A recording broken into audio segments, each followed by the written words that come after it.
welcome to the fourth episode of the 212 in the 305 podcast. I first have to thank my good friend Mike Lupolover for helping us change the setting a little bit. As you can hopefully see, we're on a very nice yacht in Sunny Isles Beach, Miami, and we're just great to be here. It's October, the weather's perfect, and let's just get into it. So first, I'm going to introduce my friend. I don't think it's been exactly 30 years. It doesn't feel that damaging yet, but it's a little less than that, right? It's not exactly 30. It's maybe 25, 27. Yeah. My friend, actually probably one of my best friends. I guess we'll just say it. Appreciate that. One of my best friends in the world. We both went to Babson College together, by the way. Ranked second by the Wall Street Journal in best colleges in America. Babson, yes. Neither Jordan or I would have gotten in these days, but we made it through. We graduated. Jordan Mandel, welcome to the show. Pleasure and honor to be here, my friend. We're going to let you introduce yourself. Actually, you know what? Why don't you go ahead and introduce yourself first, and then we'll introduce our next guest. Go ahead. Are you sure? Yeah. Ladies first, but I'll... Yeah, I know, yes. Follow your rules. Okay. So basic intro and reasons why you moved down, how long you've been down here. Obviously, we're both from Long Island, and I'll let you take it from here. So a devout, thank you, Neil, a devout New Yorker turned Floridian. It was about a 10-year process, I'd say, from Jacksonville down to Boca to Fort Lauderdale, and then Miami and Fort Lauderdale. Commercial real estate was what I started in New York under C.B. Richard Ellis, and then ultimately started my own company called Vanguard Global Real Estate, and I still maintain that to this day. It's almost the 10th anniversary next year. Yeah. Yes, that's great. Thank you very much. Thank you. Very exciting.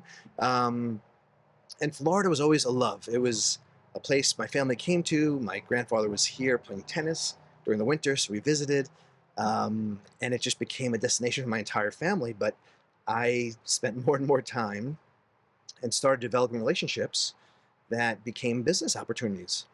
So it really transitioned the last 5 years when I met my wife, Valerie, who is from Fort Lauderdale. She was the impetus to be here full time. And it was right before COVID or so, give or take about a year. And when you met Val, you mean? It was really like that. It was, I think, 3 months before COVID, December. Literally 3 months, yeah. Wow. So I guess it was a year before that. I was really getting more serious. I was a partner at a smaller firm, and my goal was a global real estate advisory firm to build this small company into that. And the partner said, no, we really want to focus on New York. And I said, there's too much going on outside of New York not to be focusing on the other opportunities. And it allowed me to be creative. I had a friend who said, I'll support you, Jordan. And he was a private equity guy. And he backed the company, and we launched in 2015.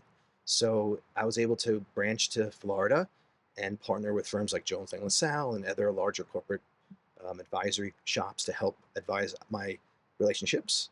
And fast forward, 5 more years, and we're here today, and it's been great. It's been the post-COVID, I would call it a hypergrowth from where it was Florida, and I think now we're starting to see a little bit more of a reality set in, and we can talk more about that in a little bit, right? Or yeah. Let's before I'm definitely gonna introduce Lisa. Just 1 second.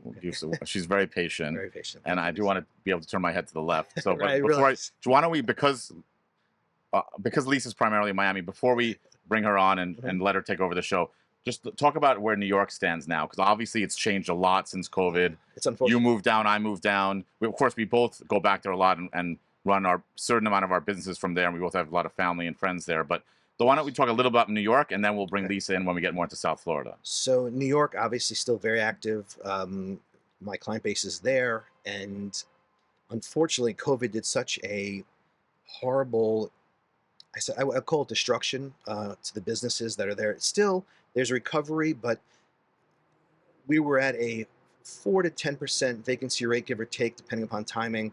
We're at 13. Some in Park Avenue, they're saying it's 13 to 15%, and double that with majority of the different submarkets in New York City. So you're about 20, 25, 26% vacancy. It's crazy. It's unfortunate, actually, and probably a lot has to do with COVID. A lot has to do with the administrations that have been running the city, unfortunately. Policies always take an effect. So people who came to Florida understood that the ability to advise people properly It was reduce your footprint in New York and look at alternative opportunities outside. So people were expanding in New Jersey. People were expanding in Long Island. As everyone knows, there was a flight to the suburbs. And Florida, of course, was a destination. It's the backup I call New York, which is now the primary. The sixth borough, maybe. I would now call it. It's. You look at what's going on between West Palm and Miami. You've got such a destination still for businesses. So the expansion is still going on, slow down, but they're here. And it's not, I don't think it's going to end for Florida, meaning a lot of the cycles, things slow down and it recedes back probably 40 to 50% value wise. So you still you capture increased value, but it drops back down and it hasn't done it. I don't think it will at that levels that we've seen in the past. I think that the opportunity in Florida is still tremendous, but there'll be a flight to normalcy right here now. So again, New York is still active, but the user base, you're talking about reducing what they've had, and also on the residential side, that's another conversation. It's a whole nother conversation, so maybe we won't get into that today. But I know at least we'll handle some of the residential conversation pieces. We'll have a Jordan Mandel, New York City Jordan Mandel commercial real estate special in sometime in 2025. I promise. I love it. It's New York. We'll give you like a 2-hour episode. No problem. I love it. So on that note, thank you, Jordan. Of course. I'm honored to introduce my fairly new friend. We actually met on Zillow. We're just going to admit it. We met online, but we became quite close professionally and personally. And Lisa Blake, who I consider, I mean, look, I'll say at least everyone, to me, not everyone, but I meet a new broker almost every day. But I really look up to you and admire you because you're obviously, you know what you're doing. You're smart. So I was happy you accepted the invitation, and I just consider you really for me the top expert in Miami real estate. So welcome to the show, and please introduce yourself. Thank you for having me. So like you said, my name is Lisa Blake. I've been in real estate since 2014, so 10 years, like you and your milestone, 10-year milestone. Congrats. As of September. My highest sale is $24,500,000 on Palm Island. I do residential, of course, like you do commercial. I do the residential areas. I focus in Coconut Grove, Coral Gables, Miami Beach, Brickell, downtown Edgewater. And then I still go wherever my client takes me. Like the other day, my client took me to Weston. I never go to Weston, but I went there for my client.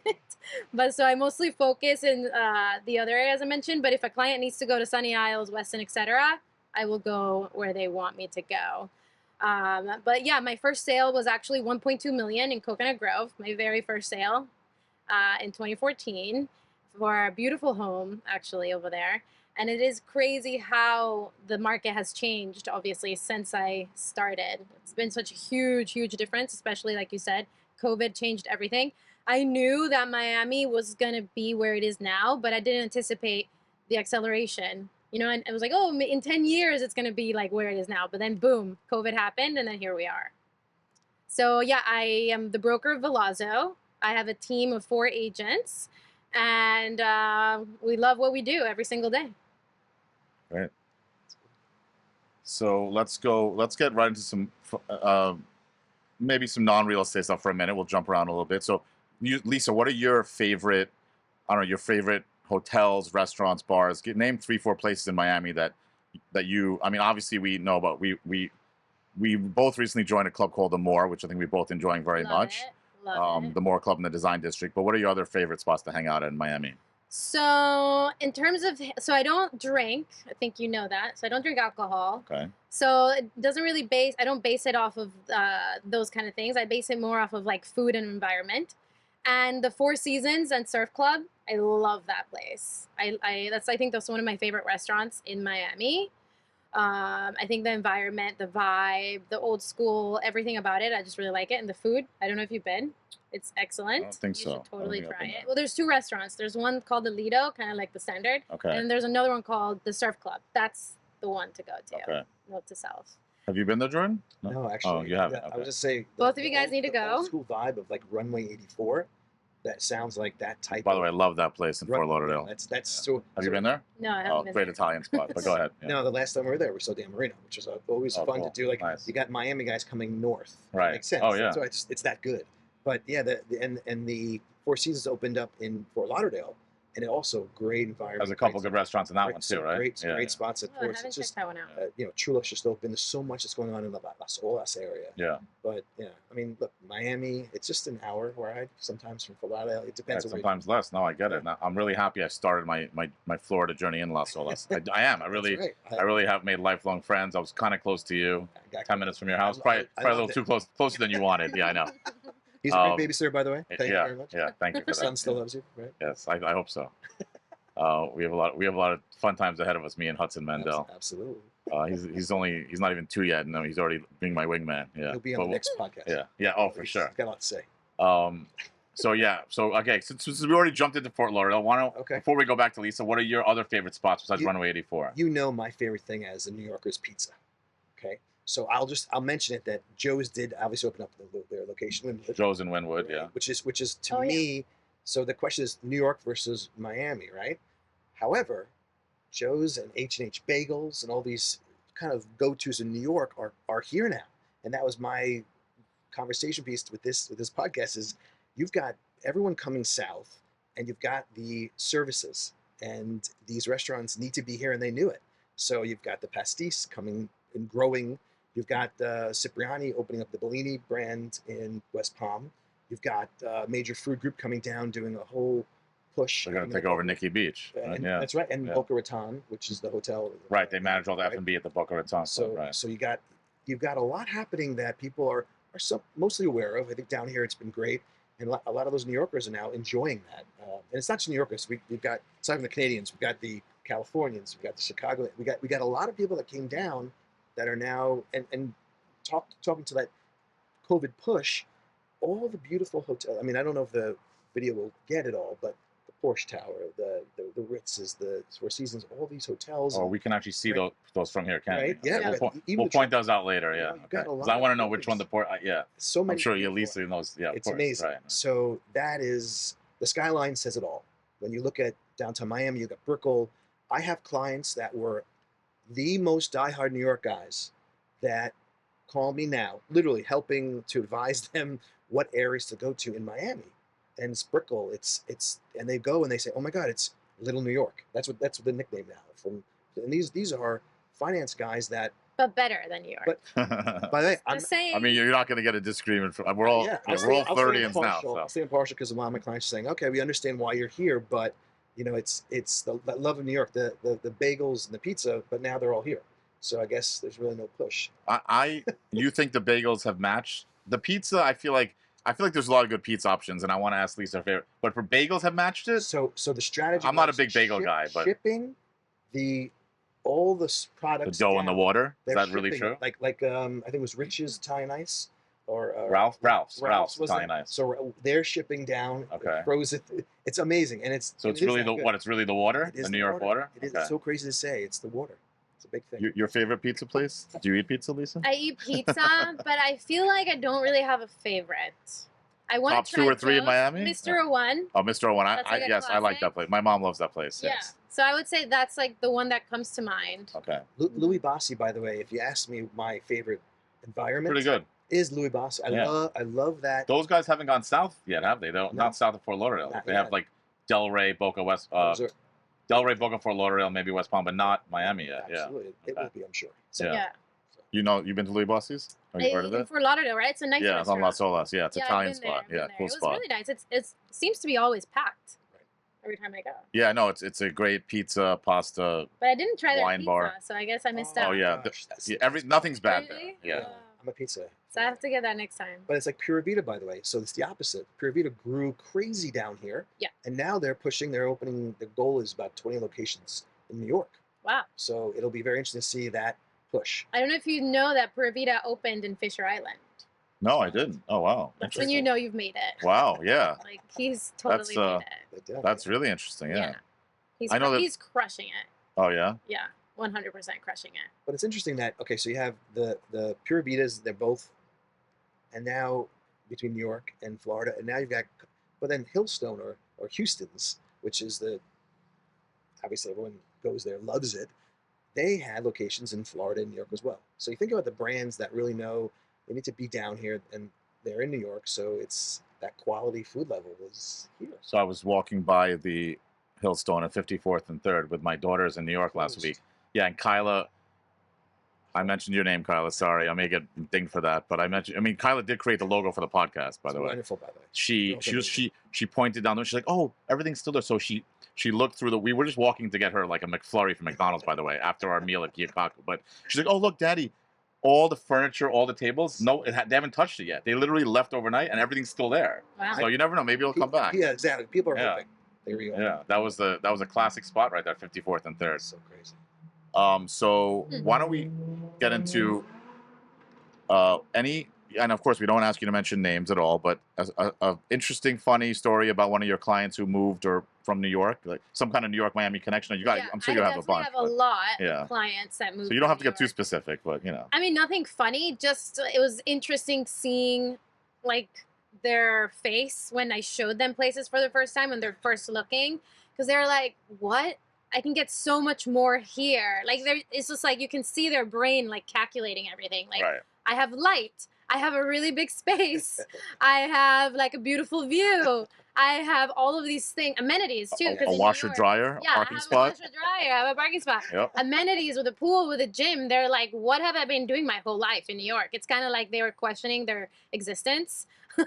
Like, why didn't I come here sooner? Yep. That was kind of taking a lot of words out of my mouth. Yeah, that was like the same thing from all of the New York clients. Yeah.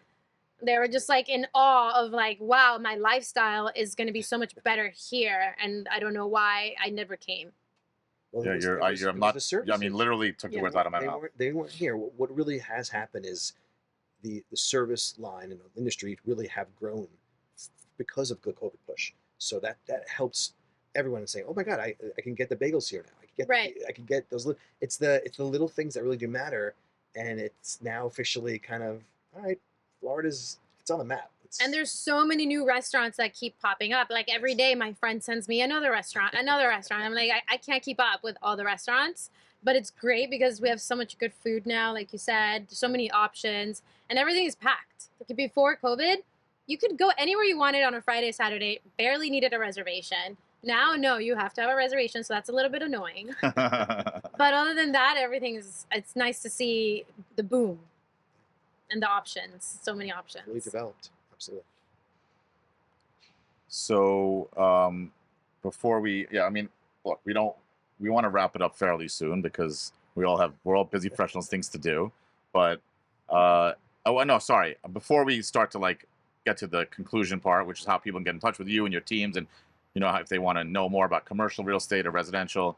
Do you have any New York, Miami stories? Any clients who lease space down here or vice versa that you want to talk about? Yeah, it's been an interesting process. So I won't be able to name names, but one of the restaurants that I'm representing at the moment is looking in Boca Raton. It happens to be, and they chose it because they felt the push to Miami, which is what the initial conversation was about, is something that they want to grow into. So a lot of times people come, they make the splash. It's all about the marketing strategy and price controls. But we're looking, and their feedback was also something must be off. Something must be wrong because the pricing, now again, New York used to be sub-market driven. Now it's building by building. Down here, it's definitely center by center or product. Every asset's different. So they said, wow, this is just, they couldn't get over the price. And even with a CAM charge, which makes it a little more expensive, they're just saying the opportunities are great. The issue we're having is the workers, the employees, is the staff. So big labor shortage. Can't avoid that. And there are people out there that don't have jobs, but they don't want to put that type of work in. Right. So that is something that we're going to have to deal with. And how do you incentivize if it's more benefits, if it's a higher salary, whatever that may be, or hourly wage. We'll see how that works out. So those are some of the issues, but it's interesting to hear those thoughts coming from people who have dealt with employee troubles, and they said to me, wow, this is the biggest issue we're going to have here too. It's unfortunate. Yeah, and that's New York, Miami, most markets, right, across the country, and maybe even across the world. It's just hard to find people to do certain types of work, most types of work. I get it. Well, and it comes down to like what you said, there's 60,000 realtors in Miami. but not all of them are going to work. It's up to I actually never heard that number. Wow, it's 60,000. Yeah. Well, it was 55. Not so hard to recently, believe, I'm but pretty yeah, sure it's wow, at 60 right? now. Yeah, of course. Yeah. They're saying they're probably about 10 to 15 going to drop out. Oh, because of the new laws, 15,000, etc. right. There's, the Yeah, new real estate right, law. right, I mean, that hasn't really affected With me. the way the commission works. Yeah, Right, that hasn't affected me because my commissions were always negotiable with my clients. I always believe in working with your client, and instead of thinking about the dollar signs, at the end of the day, like, you're helping someone, and Right. I think that's the biggest Find thing them for what me. they want, get the deal done. Yeah, and I like helping people. Like, that's one of the reasons why, because I went to University of Miami. I'm actually graduated with biology, a minor in chemistry and English, and almost got my minor in art, but I didn't take art history because I was like, screw that. And I was pre-med. I was going to be a plastic surgeon. I decided to take some time off and see what the business world was like. And then that's when I met my business partner, who was the owner, the chairman of Villazzo. And that's when I got into real estate. But at the end of the day, it's all about, how much do you want to work, and how do you want to, and are you doing it because you love it, because you love helping people, or are you doing it to make money? I think the motivation of what you do is very important, as well as, your love for it and how you perceive it and how you go about things. And I think it goes from A to Z, not just in your work, but in the way you carry yourself in your life. And if you do that in all aspects of your life, you're going to see the results. So yeah, there's 60,000 realtors, but not all of them are working. And that's why I get hired. Because, if you're not going to put 120%, I'm going to put 120% because I love what I do and I take pride in my work. So I think that's kind of how it is in all industries. Not everyone is motivated. Not everyone sees things the same way. They just think about like the money instead of like what they're actually doing. It's funny, the real estate game was really based on, it doesn't matter your background, anyone can succeed if you put the hard work in. The luckier you get, from the harder you work, the luckier you get. Yep. And I think now it's been probably seen about 2 recessions, and it's the same thing. People, they leave the business. They think it's easy money, and they know they didn't realize how much work it really takes. It's not like the reality show $1 Million Listing. Let me tell you. Oh, I learned early on that I was actually on the set. I was actually in the background a couple episodes, and I learned early on, in New York, learned very early on that that it was very staged. It was a set. Remember that, it's a set. Yeah. Oh yeah, no, I was You know what I mean? It's not. I knew that it wasn't totally real, but then when I was actually on one of the sets, I'm like, wow, I'm being told where to stand, where to walk, this and that. I'm like, wow, it's really mostly set up. But everyone, like, a lot of people actually think that that's how it is. Right. Oh, I'm just going to do this and I'm going to make $200,000. Right. And they get into the business because they think they're just going to make quick, easy money. They don't realize how much you actually have to work and how much you have to problem solve. And sometimes you have to be the client's therapist. And therefore, you have to be all these different roles. I thought that was just for accountants. I thought I'm a therapist, but I guess it's for real estate brokers too. Yeah. I have to be so many things sometimes just for one client. It can get really exhausting. But you just have to keep going at it and getting better and tweaking your strategy. And it's not like the show. No. There's laws that you have to follow. People don't realize. Yes, Yeah. of course. Those shows skirted so many things that a lot of us who are in the business would look at it saying, oh my gosh, how is this? Why is this being portrayed this way? Right. It's a big issue. So, again, hopefully they'll fade out and we'll see some real business come to the table. Well, I told my team when the new law came in, adapt or die. Right. Let me know what you want to do. Oh, you're But right to the I'm point. I like it. adapting. Yeah. No choice. I'm pretty tough. Like, that's just how I am. When it comes to business, I don't play around. Cool. So on that note, tell us how people, if they, so basically anyone who's looking for residential anywhere in South Florida, or tell us kind of like your target client, your target market, and how they get in touch with you. So I focus on luxury real estate. But that being said, I did want to tell my friends actually recently, because I noticed that some of my friends were like, oh, I have a really low budget, so I'm not worth it for you and things like that. And I'm like, stop right there. I don't care if your budget is like $500,000 or $2,000 for a rental, whatever it is, I'm going to help you. And if I don't have the capacity or the time because I'm overwhelmed with my stuff, I have 4 team members who are ready to jump on and help you. So we have a whole team to help you no matter what your budget is. I don't care about the budget. I just care about helping you and getting you what you need. So yeah, I've gone all the way to Kendall. So all of South Florida, essentially. So like I said, I focus on Coconut Grove, Coral Gables, Brickell, Edgewater, Miami Beach. But I I've done deals in Kendall. I've closed a house in Kendall that was like for 400,000, and then obviously I've closed $24 million Right. house. This year I closed a $14 million house on North Bay Road. I represent a lot of top clients, but I also represent everyday normal workers. I don't care. That's like a misconception that my friends have of me now, which I kind of wanted to debunk. Like, no, I don't care what your budget Yeah, is. because look, you post something on Instagram about 14 million, 12 million. People I get it. I've thought that too, but when I got to know Right. you better, of course, I understood. Yeah. Yeah, but not everyone knows that. Right, So right, it's like debunked. I help everyone. I don't care what the budget is. Cool. And how do we get in touch with you? You can check me out on Instagram, Lisa on Earth, or you can check out our website, Villazzo Realty.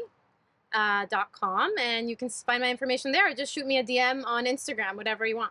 Cool. Thank you very much, Lisa. Thank Jordan, you for having me. so no problem. Your specialty is commercial real estate in both New York and Correct. South Florida? Fully licensed broker for both states.